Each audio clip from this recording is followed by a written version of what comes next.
এই দিনটা কিন্তু খুব মজার একটা দিন ছিল, মানে এই দিনটা ছিল জামাই ষষ্ঠীর পরের দিন।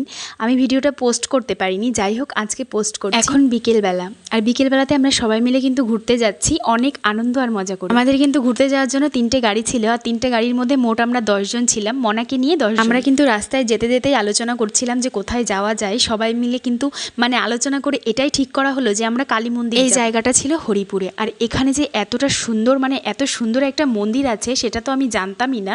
অবশ্য না গেলে আমি জানবো। মাঝে মাঝে আমি এমন একটা কথা বলে ফেলি না, আমার নিজেরই হাসি পায় শুনে। যাই হোক সেসব কথা বাদ দিই, মন্দিরের বাইরেটা যতটা সুন্দর তার থেকে বেশি সুন্দর মানে মন্দিরের ভেতর, মন্দিরের চারপাশটায় মানে চারিপাশে এত সুন্দর সুন্দর ফুল গাছ লাগানো।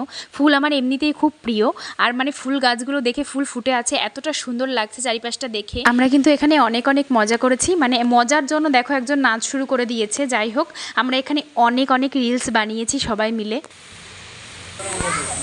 দেখুন এই মেয়েটা ফুল চুরি করে কানে গুঁজেছে। মন্দির চুরি করিনি, সবার সামনে থেকে নিয়েছি। আমি বলে দেবো।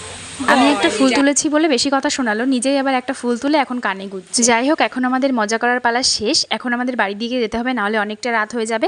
আর ওখান থেকে বেরোতে বেরোতে কিন্তু আমাদের সন্ধ্যা লেগে গেছিলো। ওখান থেকে কিন্তু আমরা সেরকম কিছুই খাইনি, আমাদের বাজারে এসে দাঁড়িয়েছি, বাজার থেকে সিঙ্গারা খেয়েছি, ফুলুরি খেয়েছি, আর তারপরে এবার বাড়িতে চলে এসেছি। মা রাতের রান্না করেছিল, সবাই মিলে একসঙ্গে বসে খাওয়া দাওয়া। মাথাটা কার গরম না হয় বলো, যখনই আমরা খেতে বসেছি তখনই চলে গেছে কারেন্ট। যাই হোক আজকের ভিডিও এই পর্যন্ত।